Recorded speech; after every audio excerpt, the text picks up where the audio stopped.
हरि ओम श्री गुरुभ्यो नमः।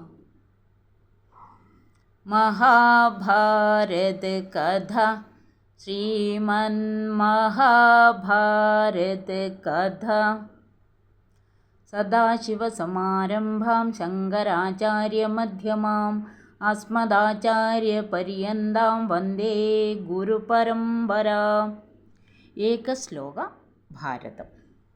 आदौ पाण्डवदार्तराष्ट्रजननं लाक्षागृहे दाहनं द्योतं श्रीहरणं वने विहरणं मत्स्यालेवर्तनं लीलागोगृहणं रणे विहरणं सन्धिक्रियाजृम्भणं पश्चाद्भीष्मसुयोधनादिनिधनम् ഏതന്മഹാഭാരതം. ഭീഷ്മപർവം രണ്ടാം ഭാഗം. വ്യാസഗമനം. ധർമ്മപ്രഖ്യാപനവും പ്രതിജ്ഞയും കഴിഞ്ഞ് രണ്ടു സൈന്യങ്ങളും അവരുടെ നിലകളിലേക്ക് മാറി. വാദ്യഘോഷങ്ങളും ശംഖധ്വനികളും അട്ടഹാസങ്ങളും മുഴക്കുവാൻ തുടങ്ങി. ആ സമയത്താണ് വേദവ്യാസ മഹർഷി അവിടെ എത്തുന്നത്. അദ്ദേഹം സൈന്യങ്ങളെയെല്ലാം നോക്കി കണ്ടതിന് ശേഷം നേരെ ധൃതരാഷ്ട്രരുടെ അടുത്തേക്ക് പോയി. ധൃതരാഷ്ട്ര മഹാരാജാവ് തൻ്റെ പുത്രന്മാർക്ക് പറ്റിയ ആപത്തിനെപ്പറ്റി ആലോചിച്ചു കൊണ്ടിരിക്കുകയായിരുന്നു. ദുഃഖിതനായിരിക്കുന്ന രാജാവിൻ്റെ അടുത്ത് ചെന്ന് അദ്ദേഹത്തെ സമാധാനിപ്പിച്ചുകൊണ്ട് വ്യാസൻ പറഞ്ഞു, രാജാവേ, ഇനി ഇപ്പോൾ വ്യസനിച്ചിട്ട് കാര്യമില്ല. അങ്ങയുടെ പുത്രന്മാരും മറ്റ് രാജാക്കന്മാരും കാലം പിഴച്ചവരാണ്.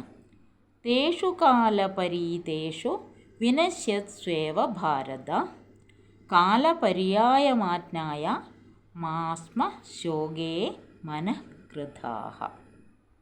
ഭീഷ്മപർവത്തിലെ രണ്ടാം ഭാഗത്തിലെ 5-ാമത്തെ ശ്ലോകമാണ്. കാലദോഷം കൊണ്ട് നശിക്കുന്ന അവരെപ്പറ്റി ദുഃഖിച്ചിട്ട് കാര്യമില്ല. കാലക്കേട് വരുമ്പോൾ മനുഷ്യന് രക്ഷയില്ലെന്നറിയാമല്ലോ. ഇവർ തമ്മിൽ പോരാടുന്നത് കാണണമെന്ന് ആഗ്രഹമുണ്ടെങ്കിൽ ഞാൻ നിന്റെ കണ്ണുകൾക്ക് കാഴ്ച നൽകാം. യുദ്ധത്തിൻ്റെ ഭയങ്കരത നിനക്ക് കണ്ടു മനസ്സിലാക്കാം, വ്യാസഭഗവാൻ പറഞ്ഞു. അടുത്തത് ധൃതരാഷ്ട്രർ പറയുകയാണ് അതിന് മറുപടിയായിട്ട്. അല്ലയോ ബ്രഹ്മർഷി സത്തമ, എൻ്റെ മക്കൾ വധിക്കപ്പെടുന്നത് കാണുവാൻ എനിക്കാഗ്രഹമില്ല. അങ്ങയുടെ അനുഗ്രഹത്താൽ ഇവിടെ ഇരുന്ന് എല്ലാം കേൾക്കുവാൻ ഞാൻ ആഗ്രഹിക്കുന്നു. ഇത് കേട്ട് വ്യാസൻ വരൻ സഞ്ജയന് നൽകിക്കൊണ്ട് പറഞ്ഞു, രാജാവേ, ഈ സഞ്ജയൻ ഭവാന് യുദ്ധമൊക്കെ വിവരിച്ചു തരും. അവനെ ഞാൻ ദിവ്യദൃഷ്ടി നൽകിയിട്ടുണ്ട്. ഇവൻ യുദ്ധക്കളത്തിൽ പോയാൽ തന്നെ ശത്രുക്കളൊന്നും മുറിവേൽപ്പിക്കുകയില്ല. നീ ദുഃഖിക്കേണ്ട, ഇത് യോഗമാണ്. ഇത് തടുക്കുവാൻ ആർക്കും സാധിക്കുകയില്ല. ധർമ്മം ജയിക്കും. യഥോ ധർമ്മസ് തഥോ ജയഃ. ദുര്യോധനൻ്റെ പക്ഷത്ത് പല ദുർനിമിത്തങ്ങളും കാണുന്നുണ്ട്. വലിയ ഒരു നാശം ലോകത്തിന് അടുത്തിരിക്കുന്നു. എല്ലാം കാലകൃതമാണെന്നോർത്ത് സമാധാനിക്കുക. ഇതിൽ വേണ്ടത് എന്താണെന്നോർത്ത് ചെയ്യുക. പിതാവിൻ്റെ വാക്കുകൾ കേട്ട് ധൃതരാഷ്ട്രർ പറഞ്ഞു, ഇത് മുമ്പ് തന്നെ ഈശ്വരൻ കൽപ്പിച്ചതാണ്.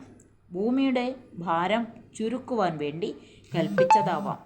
ക്ഷാത്രധർമ്മത്തിൽ രാജാക്കന്മാർ പോരിൽ മരിക്കുന്നതായാൽ പരലോകത്തിൽ സുഖം അനുഭവപ്പെടും.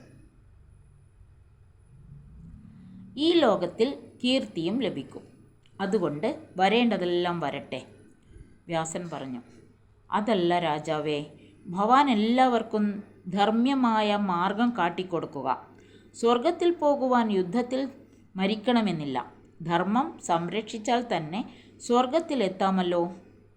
നാദിവിധം ക്ഷുദ്രമായ ഒരു കാര്യമാണ്. അത് ഒഴിവാക്കുവാൻ കഴിയുന്നതെല്ലാം ചെയ്യേണ്ടതാണ്. ധർമ്മമനുസരിച്ച് രാജ്യം പാണ്ഡവന്മാർ നേടട്ടെ. കൗരവന്മാർ ശമവും സ്വീകരിക്കട്ടെ. ശമം എന്ന് പറഞ്ഞാൽ മനസ്സിനെ നിയന്ത്രിക്കൽ. ധൃതരാഷ്ട്രർ അതിന് മറുപടി പറഞ്ഞത് ഇങ്ങനെയാണ്, ഇതെല്ലാം ഞാൻ ആഗ്രഹിക്കുന്നതാണ്. ധർമ്മമനുസരിച്ച് തന്നെ നടക്കണമെന്ന് എനിക്ക് മോഹമുണ്ട്. എൻ്റെ പുത്രന്മാർ ഞാൻ പറയുന്നതൊന്നും അനുസരിക്കാത്തവരായിപ്പോയി. പിന്നെ ഞാൻ എന്തു ചെയ്യാനാണ്? ഞാൻ ഒരിക്കലും അധർമ്മത്തെ ആഗ്രഹിക്കുന്നില്ല. എല്ലാം വിധിക്കു വിട്ടുകൊടുക്കുക തന്നെ. അതിനുശേഷം ധൃതരാഷ്ട്രരുടെ അപേക്ഷയനുസരിച്ച് വിജയത്തിൻ്റെയും പരാജയത്തിൻ്റെയും ലക്ഷണങ്ങളെല്ലാം വിവരിച്ചു കൊടുത്തു വ്യാസൻ. പടയുടെ വലിപ്പച്ചെറുപ്പങ്ങളല്ല വിജയത്തിന് അടിസ്ഥാനം. സാമദാനങ്ങളെ കൊണ്ട് സന്തോഷിപ്പിച്ചു നിർത്തുന്ന സൈന്യങ്ങൾ എത്ര വലിയ സൈന്യത്തെയും നശിപ്പിക്കുന്നതാണ്.